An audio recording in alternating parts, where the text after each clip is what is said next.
Hello, আসসালামু আলাইকুম। আজকে আমি এই ফুলের ড্রয়িংটা দেখাবো। তো ফুলের ড্রয়িং আর্ট করার ক্ষেত্রে ১ম এ আমি আর্ট পেপারে ফুলের যে পিছনের ব্যাকগ্রাউন্ডটা আছে, সেটা ব্লার আর্ট করার জন্য ব্ল্যাক গ্রিন কালার ইউজ করছি। পুরো ব্রাশ দিয়ে পুরো কালারগুলো ব্লেন্ড করে নিছি। আমি এখানে অ্যাক্রিলিক কালারগুলো ব্যবহার করেছি। জল রং কালারে আর্ট করলে অবশ্য কালার সহজেই হয়ে যায়। তো অ্যাক্রিলিক কালারের ক্ষেত্রে অনেকটা কঠিন হয়ে যায়।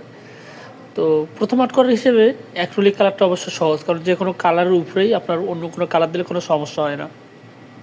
তো জল রঙের ক্ষেত্রে কিন্তু আলাদা, অনেক দক্ষ হতে হবে, তাহলেই জল রঙ দিয়ে সহজে আর্ট করতে পারবেন। কিন্তু অ্যাক্রিলিক কালার দিয়ে সহজে যারা নতুন আর্টিস্ট তারা সহজে আর্ট করতে পারবে।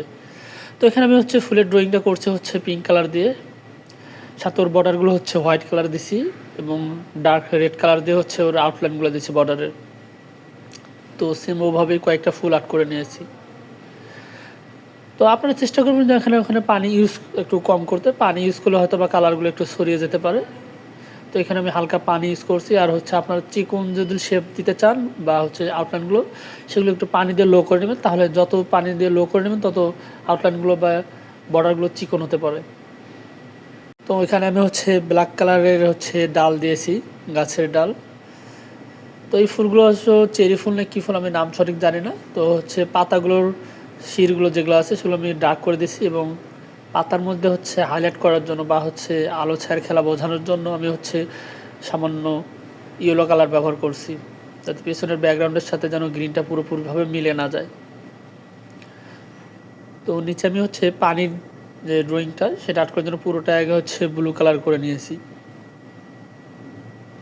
তারপর পানির মধ্যে যে ব্ল্যাকের ছায়াগুলো সেগুলো ব্ল্যাক কালার করে নিয়েছি এবং তার পাশাপাশি হালকা করে হোয়াইট কালার দিয়ে নিয়েছি।